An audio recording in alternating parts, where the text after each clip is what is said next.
people are still joining, so we're just going to wait a few more moments.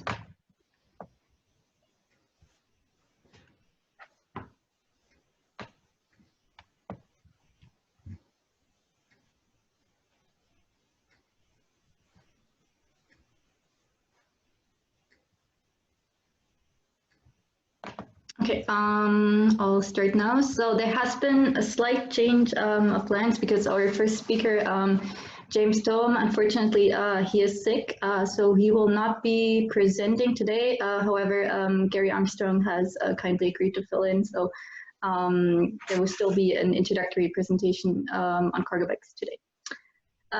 So before we start, just a few words on the City Changer Cargo Bike project. So this webinar is taking place within the framework of the City Changer Cargo Bike project.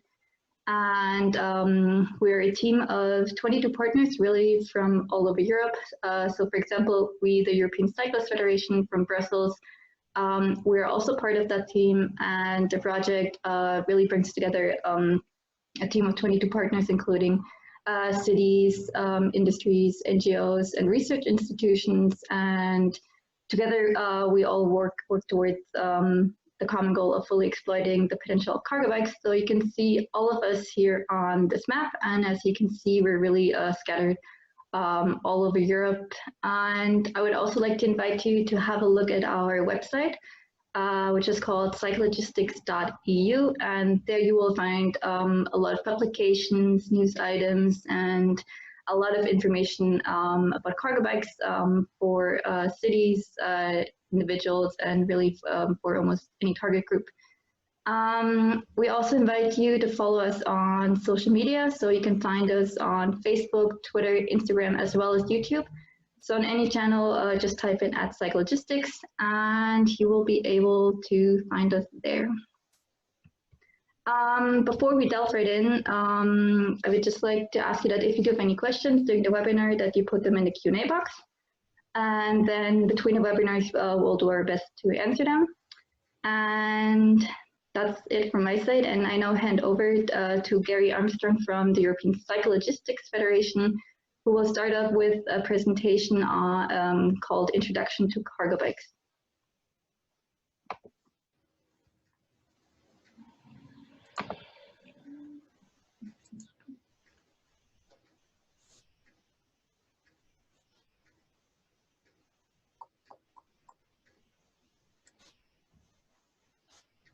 Okay, can you see that? Is that okay? Not yet. Can you not see my screen? Oh, he says.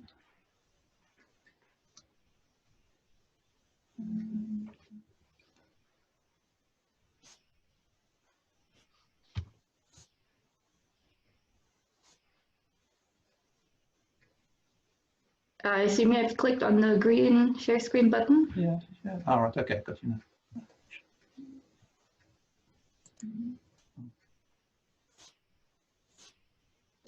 Okay, now we see it. That's it, isn't it? Right, sorry about that. No worries. Having told Anna Marie I can do this, so I just messed it up. Okay, that's it. You can see that? Yes. Okay, hello and welcome to this presentation on how municipalities can promote the use of cargo bikes. I'm going to split this presentation into two halves. So first of all, I'm going to do an introduction. Then we'll stop to have some questions, and then for the second part I'll then pick up on the strategy for municipalities and provide a case study of a city that's adopted cyclogistics. My name is Gary Armstrong and I'm the training manager of ECLF, the European Cyclogistics Federation. ECLF is a trade association representing companies which use cargo bikes for delivering goods and services. The first thing I want to say is that cyclogistics is not new. Early in the 20th century, bicycles were used extensively to deliver goods and services. Examples here include the local baker delivering from their shop to local residents, the brewery taking kegs of beer to the pub, the dairy delivering milk to both retailers and homes, the post office delivering the mail, even telecommunication engineers taking their tools and equipment to implement or repair the telephone network. But then motor vehicles come along, and with the marketing might of the motor industry, we were brainwashed into thinking that motor transport was the only way forward. And this led to a changing urban landscape, which today has resulted in all sorts of consequences. These issues include emissions, pollution, and noise, restricted access to motor vehicles, making delivery to the door increasingly difficult. Congestion. In the photograph in the middle is from a busy street in London. And if you look closely, you can probably count 8 vans. And I bet if you open up many of these vans, they are likely to be only less than half full and carrying small packages and parcels, which could be easily transported in a cargo bike. Next, we've got lorries and vans on our streets. This particular photo in the top right is from my home city of Cambridge in the UK. And this is a frequent occurrence in the small, narrow streets in the city where there are huge articulated lorries competing for space with cyclists and pedestrians. And then we've got parking fines. Motor vehicles, especially delivery vehicles, are increasingly finding it difficult to park and hence collecting parking fines as they attempt to beat the traffic warden. So why the growing interest in psychologistics?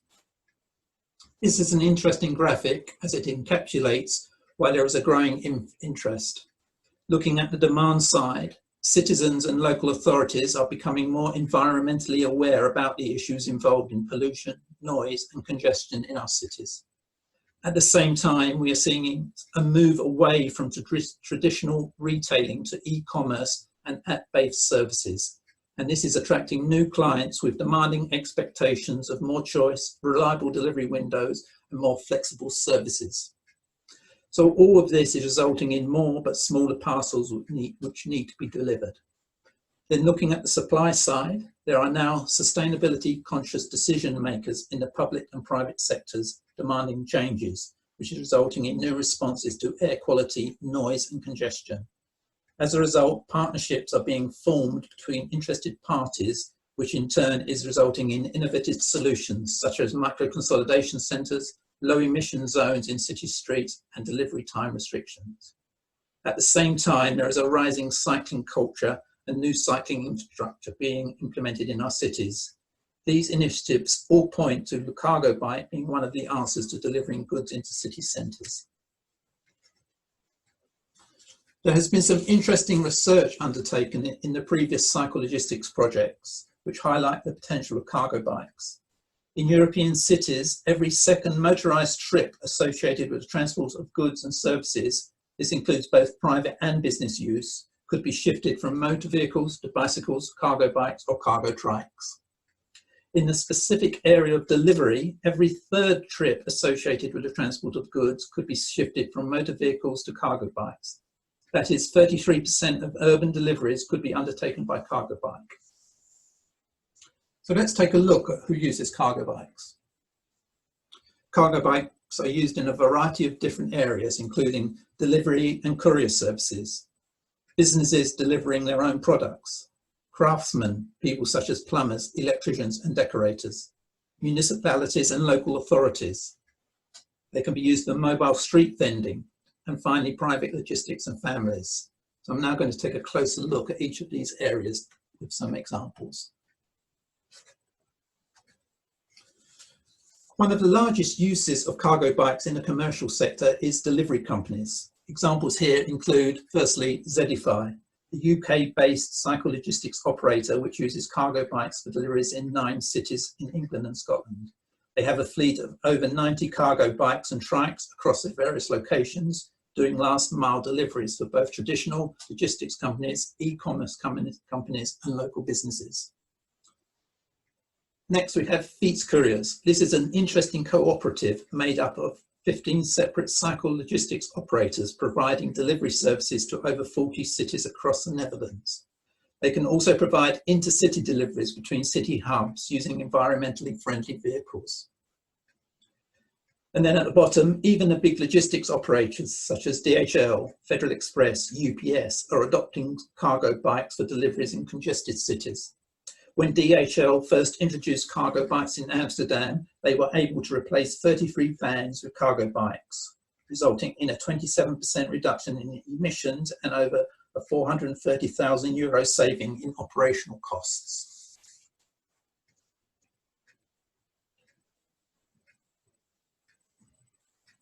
Next, we have businesses who have decided to invest in cargo bikes to undertake their own deliveries. The first example here is Drings, a butcher based in Greenwich, London, who uses a cargo bike to do home deliveries. There are some great examples of independent retailers adopting cargo bikes for home deliveries. Then at the other extreme, there is Amazon. For example, in Berlin, they operate out of an inner city centre-based depot, providing fast delivery from the depot to local residents. They even provide a 1-hour delivery service using cargo bikes. Another example is Food Logica in Amsterdam in the Netherlands. Local farmers around Amsterdam grow their produce and deliver them to the centre of Amsterdam. The items are delivered early in the morning and stored in a container. Then during the day, cargo trucks are used to do the last mile delivery to restaurants and local residents. There are solar panels on the roof of the container, which are used to charge the batteries for the cargo trucks, and the cargo trucks are stored in a container overnight.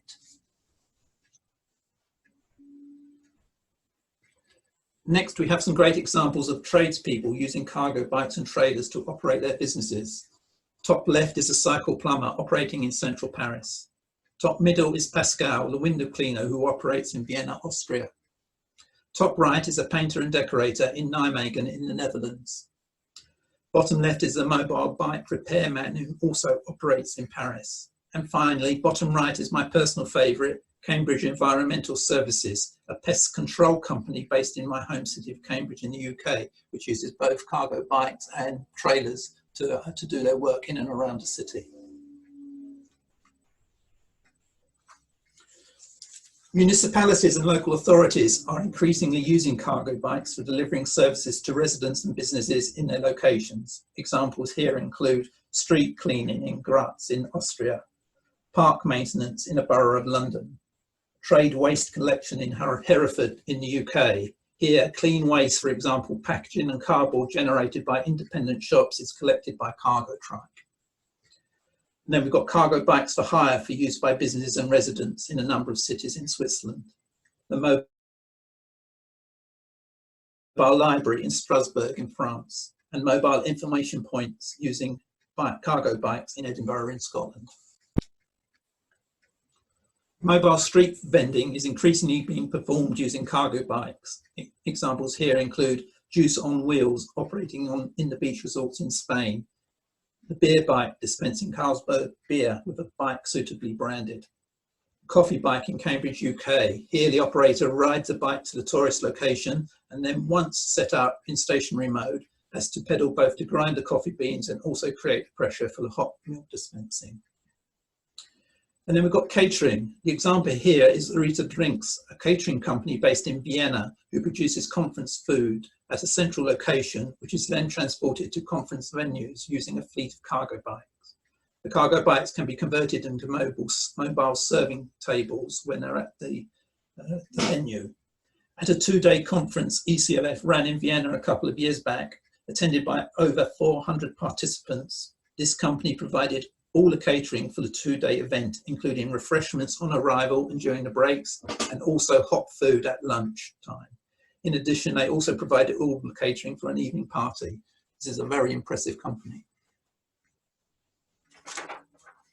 And finally, we have cargo bikes being used for private logistics and families. Here, cargo bikes are being used for transporting a Christmas tree, carrying purchases from the stores and DIY centre, and transporting children to and from school. As our cities become closed to motorised vehicles, cargo bikes can easily be used as a replacement for the car. So let's consider the benefits of cargo bikes. They are environmentally friendly with 0 emissions and no noise. They are great at cutting through congestion and are therefore both fast and reliable. They have flexible carrying capability and can be used for carrying both children and cargo, and if converted, providing business opportunities such as mobile street vending. Any cargo carried can be both secure and weathertight and therefore can be used professionally. They provide a positive image for a city and are fun, smart and trendy. If adopted by a municipality for delivery of services, the city will be seen as leading by example. By their very nature, cargo bikes are local for use by businesses and residents alike. At this point, I'm going to just stop because the second part of my my presentation is about what cities can do, but we felt it would be quite good to actually stop here and take any questions any of you might have. Yes, for now I don't see any, but if you do have questions, please put them in the Q&A box and we're happy to answer them.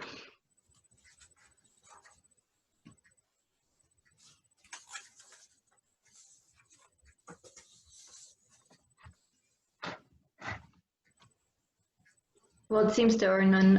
No questions? Okay, so I'll press on.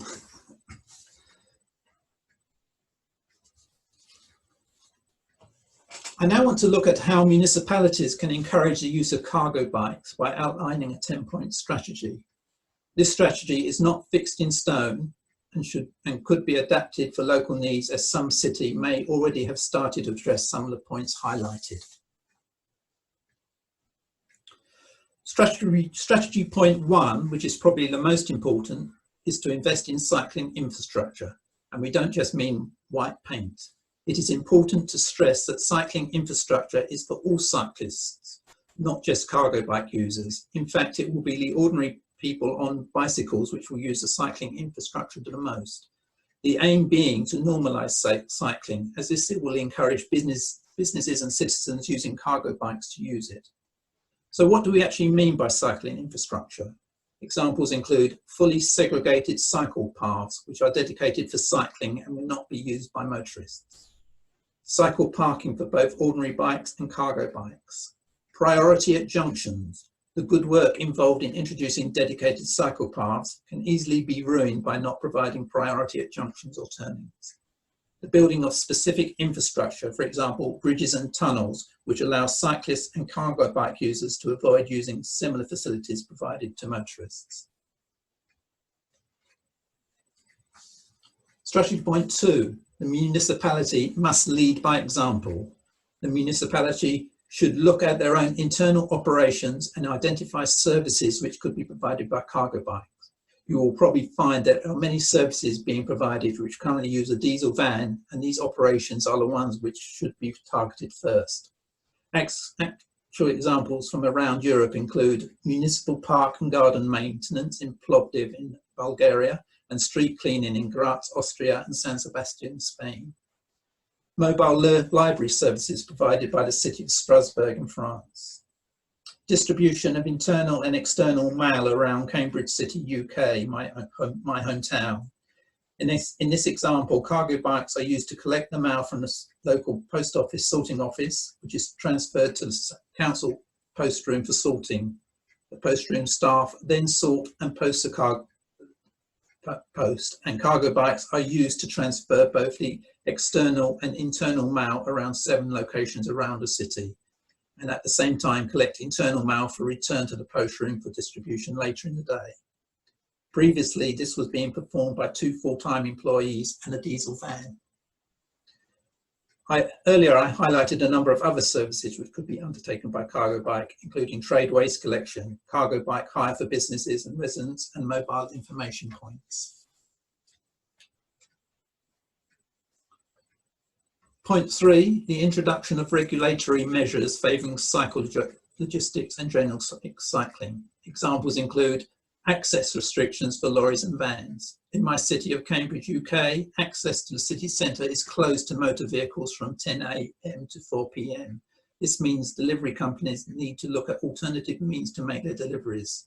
In the case of Cambridge, a number of delivery companies subcontract the delivery work to a cycle logistics company which undertake the last mile into the city centre using cargo bikes and trucks. The introduction of 30-kilometre speed limits in urban streets. This demonstrably encourages more cycling. Access for cyclists to one-way streets in the opposite direction. And shared use cycle paths which both cyclists and pedestrians can use. Other examples include parking restrictions and low emission zones. Next is strategy point 4, the remodelling of on-street and off-street delivery facilities. This involves providing specific facilities for cargo bike parking, adoption of regulations covering the design and provision of off-street delivery and storage areas, the introduction of cycle-based home delivery services, incentives to local shops and businesses that choose green delivery options, for example, tax rebates. And finally, development of delivery service plans for local shops and businesses, which promote and prioritise the use of cargo bikes. Point 5 of the strategy is securing and providing space for micro-consolidation centres. For a cycle logistics company to be sustainable, the business needs to be undertaking lots of deliveries. In a large city, there may be areas which can't be easily serviced from the cycle logistics operator's depot. So how the municipality can help is by securing space for micro hubs in policy planning and zoning strategies, identifying and adapting key public space for micro consolidation purposes linked to cycle-based last mile services, testing low-cost mobile micro hubs in cooperation with cycle logistics companies, and finally promoting strategies or incentives for shared micro hubs which can be used by different logistics companies. Point 6 of the strategy is securing and providing space for parcel stations. This measure is primarily for the use of residents, although it can also be adopted for use by small businesses. In this instance, when ordering items, the buyer can indicate that the delivery should be made to a drop box rather than their home address or business. When a delivery company, either a traditional carrier or a cycle logistics operator, makes a delivery to the secure locker, a text is then sent to the recipient indicating the delivery has been made and providing a code to open the locker. As per the micro-consolidation sites from the previous slide, the municipality can help by securing space for parcel stations in policy planning and zoning strategies, identifying and adapting key public space for parcel stations linked to cycle-based last mile services, testing parcel stations in cooperation with cycle logistics companies. One interesting development is the introduction of personal drop boxes outside the front door of a resident's home, which can be used by delivery companies when a person is not at home. Point 7 of the strategy is the full or part funding of cargo bike purchases by either residents or businesses or both. There have been many successful examples across Europe, including in Vienna, where 50% of the purchase cost up to €800 for a standard cargo bike or €1,000 for an e-bike was offered. They had a budget of €200,000 and they had 500 applications in the first week. In Oslo, they had a similar option where they were providing €1,200 credit for an e-cargo bike, up to a maximum of 25% of purchase cost. Then they had 1,000 grants available. Early in 2020 in the UK, there was a scheme for municipalities to purchase cargo bikes for both their own use and to provide them to local businesses. The budget of £1.6 million will be used to purchase over 270 e-cargo bikes, which will be deployed across 16 local authorities. Point 8 is a relatively easy and low-cost action and involves the promotion of cargo bikes to citizens. What is envisaged here is supporting and promoting public tryout shows. At a tryout show, citizens should be provided with the opportunity to test ride a cargo bike. Likewise, supporting and promoting school tryout shows involving test rides for parents and children. Subsidised or free cargo bike training. Supporting mobility community groups, cycling for all ages and critical mass rides. Similar promotional events can also be organised for local businesses where existing users of cargo bikes can talk about their experiences and local retailers can be on hand to promote their various cargo bikes. Strategy point 9 is the introduction of cargo bike hire schemes. This is where the municipality sets up cargo bike hire schemes for either local residents or businesses or both citizens and businesses. There are many examples, including Carvelo to Go scheme in cities in Switzerland and the Tink initiative in cities in Germany. Another example includes a cargo bike library in Edinburgh in Scotland, which has a range of different cargo bikes and trikes with different carrying capabilities, which is offered to local business to try out and to see if they can be used in their business operations.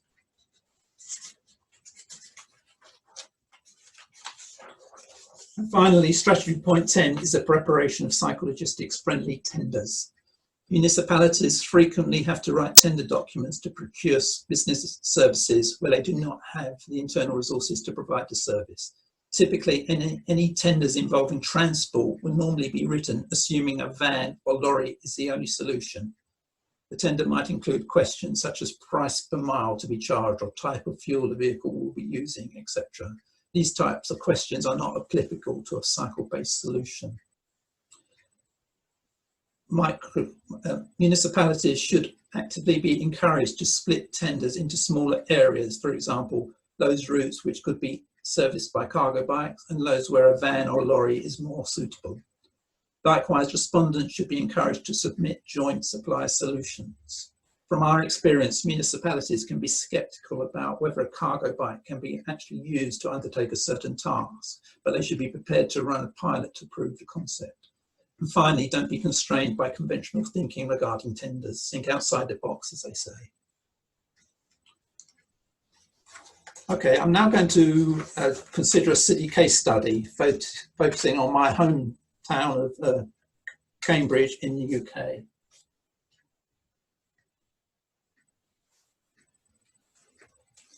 First, I will start with a few facts and figures about the city.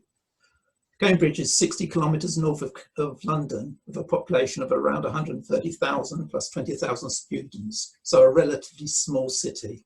It's 4 kilometres wide by about 3 kilometres deep, with narrow cobbled streets in the heart of the city. It's very flat terrain.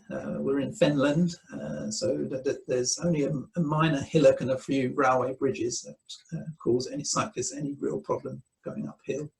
There are many tourists all year round, and there's a cycling culture with over 25% of people cycling to work in Cambridge. The national average for the UK is less than 2%. There are 2 train stations on the edge of the city and a number of science and business parks around the edges and also in the centre. There's very high house prices. Cambridge is in the top 5 places of being the most expensive places to live in the UK. This results in lots of people living outside of the area and commuting into the centre. There's an active cycle advocacy group, and it's also the home of the largest cycle logistics operator in the UK, Zedify. As with many cities in the UK, it has a number of transport challenges.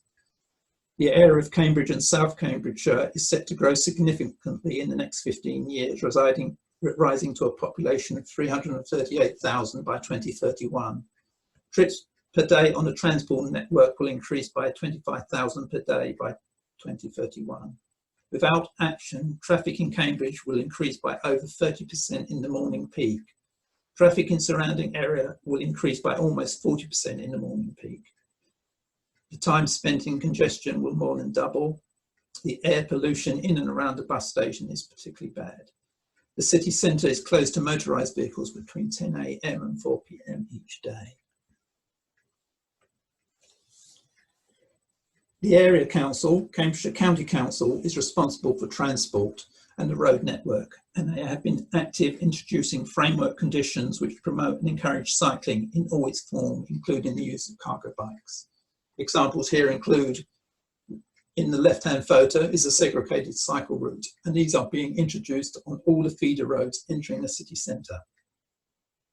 The photo in the middle is a floating bus stop, which means cyclists do not get stuck behind stopping buses as they can pass them on the inside. These bus stops are incorporated into segregated cycle routes mentioned above. In the photo on the right, this is an advanced GO traffic light, which allows cyclists to move off a few seconds prior to the motorised vehicles. And these lights have been rolled out at junctions which are heavily used by cyclists across the city.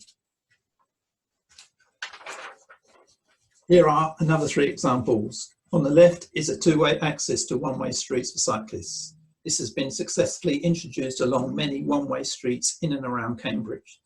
In the centre photo, the historic city is closed to motorised vehicles between 10 and 4 PM each day, and has been one of the main drivers which has allowed last-mile deliveries to be performed by using cargo bikes. In the photo on the right, a blanket 20 mile an hour speed limit has been introduced on all roads bounded by the city ring road, encouraging less confident riders to cycle. On the left, it's the UK's first Dutch-style roundabout, which was opened earlier in the year.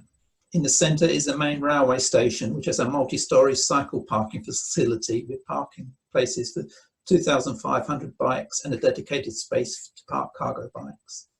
On the right is a dedicated bridge, which was installed over the river for cyclists and pedestrians. There is a second dedicated cycle and pedestrian bridge under construction further down the river, which will open in 2021.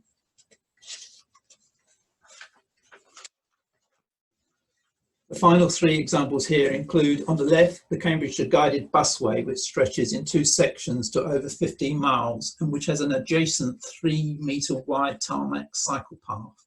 The two separate sections will soon be linked by a new trail, which is currently under construction. The city has 5 park and ride sites on the outskirts of the city where there are facilities for bikes to be stored, so commuters can drive to the park and ride site and then use their bike for the last few miles to their place of work.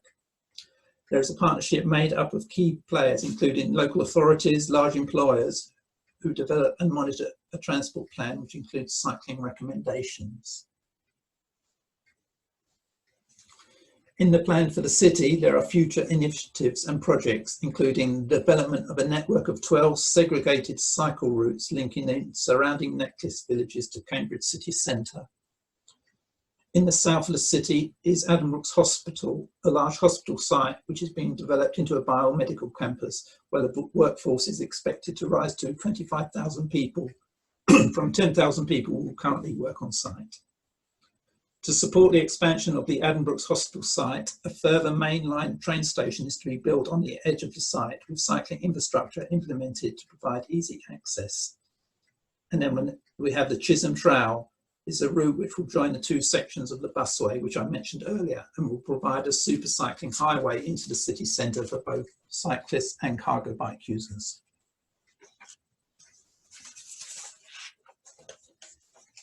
Cambridge is a cycling city with many residents and visitors using cycles, so it makes sense for the city authorities to lead by example. I previously mentioned the internal mail service that Cambridge City Centre run. And this has been a highly successful initiative. Another example is a cargo bike is used to distribute council meeting agendas and minutes to 40 plus city councillors who represent the residents of the city. Cambridgeshire County Council have recently been awarded a grant which will allow the purchase of 30 cargo bikes, which will be made available to local businesses to try out and hire for their business needs. In addition, in Cambridge, there is an active cycling advocacy group, the Cambridge Cycling Campaign. Although independent from the local authority, the local council provides support to various campaign activities, including the annual Cargo Bike Festival. My final slide is about Z5 Cambridge, which was formerly known as Outspoken Delivery and provides delivery and collection services using cargo bikes. Z5 Cambridge is the largest cycle logistics operator in the UK and has been running in Cambridge since 2005. Now part of a network operating in 9 UK locations, including central London, London Borough of Waltham Forest, Brighton, Glasgow, Edinburgh, Norwich, Southampton and Winchester. And there is in fact a 10th location to be introduced early in 2021 in Bristol. The company offers scheduled first and last mile deliveries for businesses which need reliable, time-sensitive and ethical deliveries. Z5 uses cargo bikes, cargo trikes and electric vans in their operations. Thank you for listening. I'll now see if there's any questions. Yes, we do have quite a few questions now. So the first one is, how do groups and individuals prove the benefits to municipalities? In my experience, as I said in the presentation, municipalities can sometimes be quite sceptical about whether it's actually feasible to do it by bike. So what I suggest to any cycle logistics operators is to actually run a pilot. Say to an organisation, look, let us undertake what you want to do using a cargo bike for 2 weeks, so that we can actually prove that it is actually possible. Okay, one more. Do you have an example of combined microhub and parcel machines? Sorry, what? Sorry? Do you have an example of combined microhub and parcel machines? I don't really understand what you mean by parcel machine, but in terms of hubs, there are some examples around Europe. There's one in Berlin, which is a shared hub, which is open to about 4 or 5 of the big logistics companies to drop off their goods, and then the last mile is actually undertaken by their respective cargo bikes offerings. Okay, maybe if that didn't answer your question, maybe you can post a clarification in the chat and we can answer it again. Do you have any case studies, last mile logistics for small towns for about 30 to 50K inhabitants? That is a really developing a sustainable delivery business for a small town is quite a challenge. For a psychologistics operator to be sustainable, financially sustainable, they need to be doing lots of deliveries. What we're tending to find across our network in the smaller cities, small cities and towns, if there isn't the businesses or there's no particular traffic problems, and it's quite difficult to actually run to actually support a sustainable psychologistics operator. They work best in very large cities with dense urban areas where there's lots of congestion or where there's lots of parking restrictions. Whereas the small towns, you tend not to get those sorts of restrictions around, and hence it's quite difficult to provide a more sustainable solution. So the alternative to the smaller town is to actually perhaps set up a cooperative or have a cargo bike library where local businesses can actually hire a bike on a daily, weekly, monthly basis to undertake whatever they want to do using the bike. And then that might be a more sustainable way of actually providing a town with a cargo bike solution. Is it safe to assume that without the support of the local council, an independent psychologistics operator is pretty much doomed to fail? No, there's lots of examples now.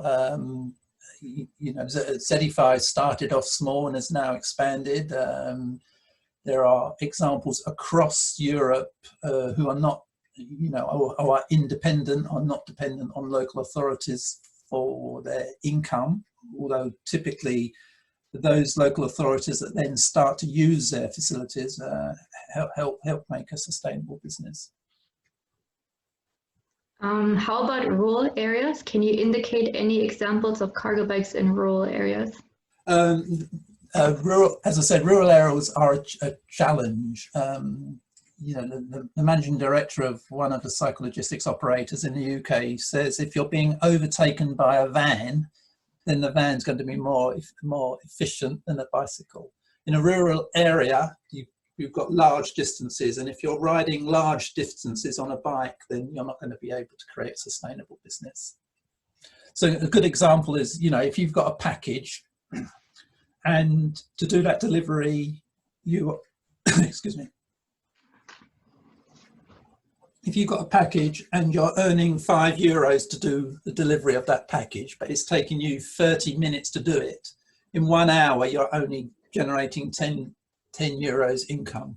That is not enough income to sustain a sustainable psychologistics business.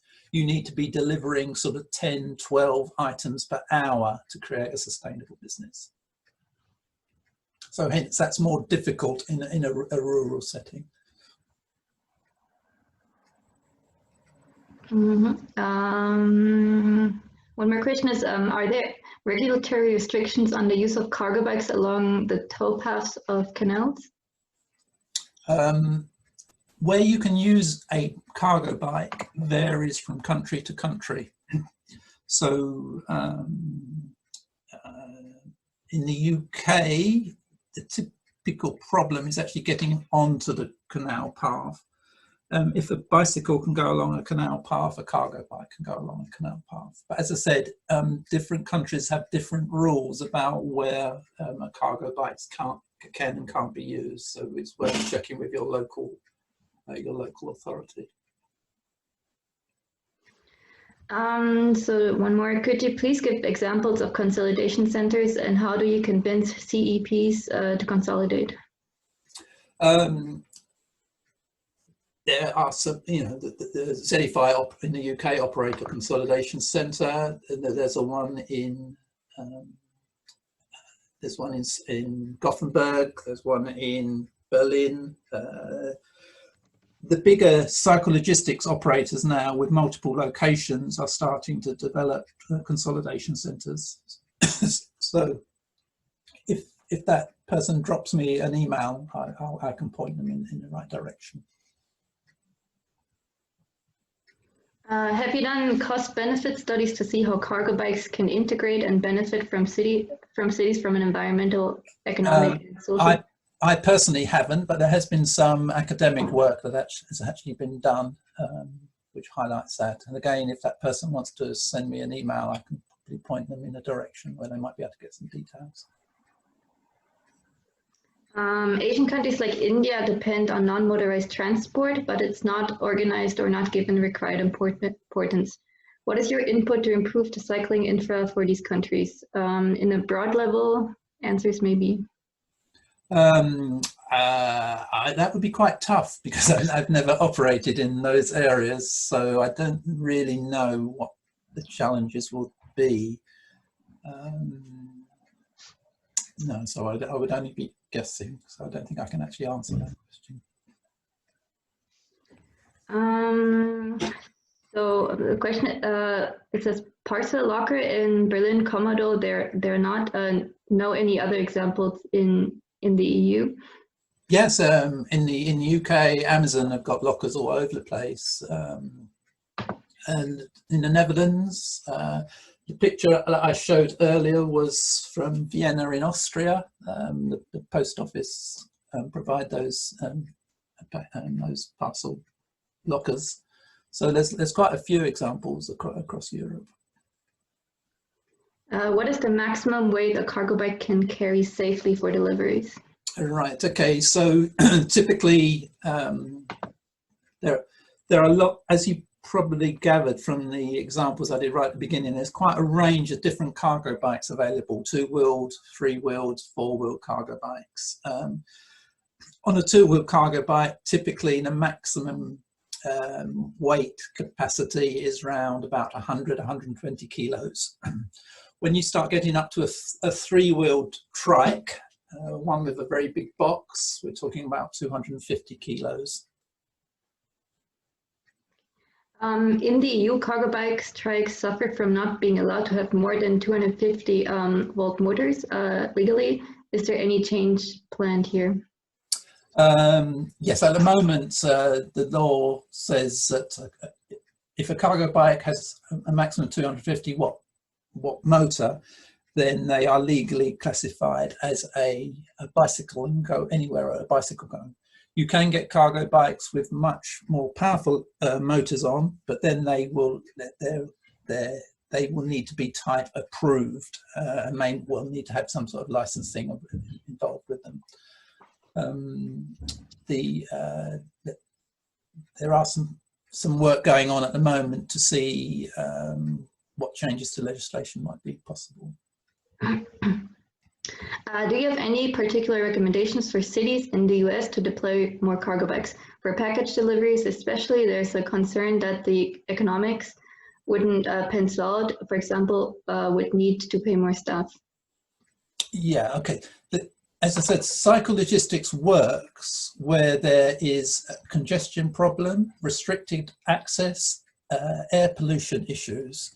Any of those areas, it should be possible for a psychologistics operator to become sustainable, because those are the areas where the traditional logistics companies, even the big ones, even the big logistics operators such as UPS, FedEx, and the likes are having to look at solutions where cargo bikes can actually be a solution. But if, as I said, if you've got a city with no congestion, no parking problems, then it's going to be difficult to beat the ban. Okay, I don't see any more questions, but I did receive a message earlier saying that there seems to have been something wrong with the Q&A box earlier, and some of the questions I didn't see. So if there was a question that didn't show up, please post it again.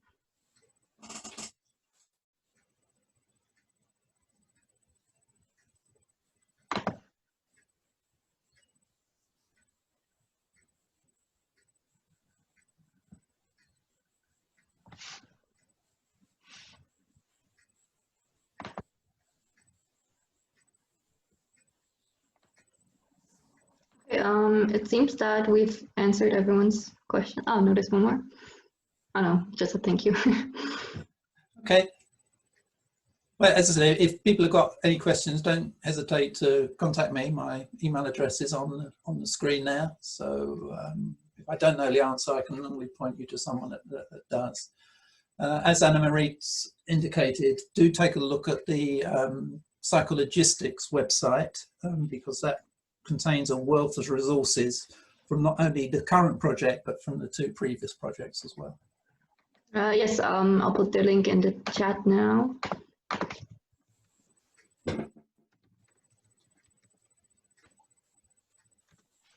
Okay, you can find the website link now in the chat.